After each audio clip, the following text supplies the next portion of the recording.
Le collectif des cadres du Koulamoutou a tenu son assemblée générale annuelle ce 21 février 2026. L'événement a réuni les membres du collectif pour discuter des enjeux clés et définir les orientations stratégiques pour l'année 2026. Nous sommes rassemblés aujourd'hui, c'est pour le respect des textes et statuts de notre collectif, qui sont de l'organisation de deux assemblées générales annuelles. Et nous l'avons fait la première assemblée le 22 mars, et il fallait bien que pour clôturer l'année 2025, il fallait une autre assemblée générale ordinaire. Comme l'assemblée générale est souveraine, c'est elle qui donne le mandat au bureau exécutif de pouvoir travailler.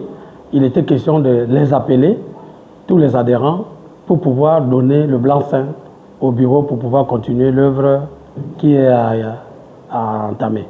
L'ordre du jour comprenait l'approbation du procès verbal de la dernière assemblée, la présentation du rapport d'activité et du bilan moral, ainsi que le rapport financier.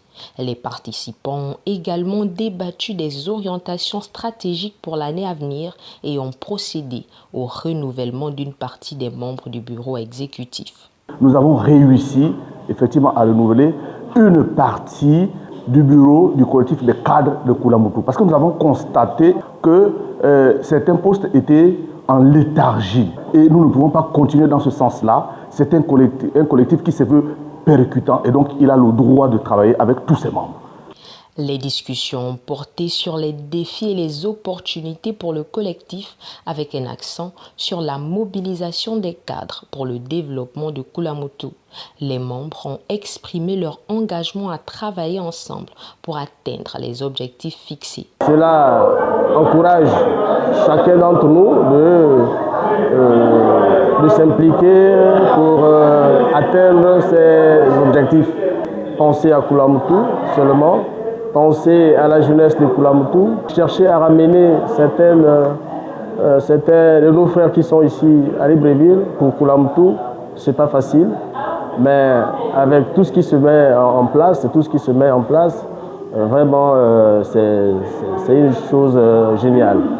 Parmi les perspectives pour 2026, le collectif envisage d'organiser un arbre de Noël en décembre pour renforcer les liens entre les membres et leurs familles.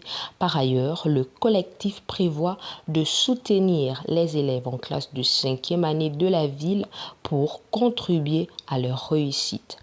Pour cette année 2026, nous avons jugé bon de nous projeter pour des activités pérennes que nous avons commencé depuis il y a 2 ans, c'est-à-dire l'accompagnement des élèves au certificat d'études primaires. Et nous avons également projeté de nous soutenir, de rester dans l'activité sociale, c'est-à-dire le soutien aux veuves orphelins d'une certaine tranche d'âge pour un appui des cadeaux en fin décembre.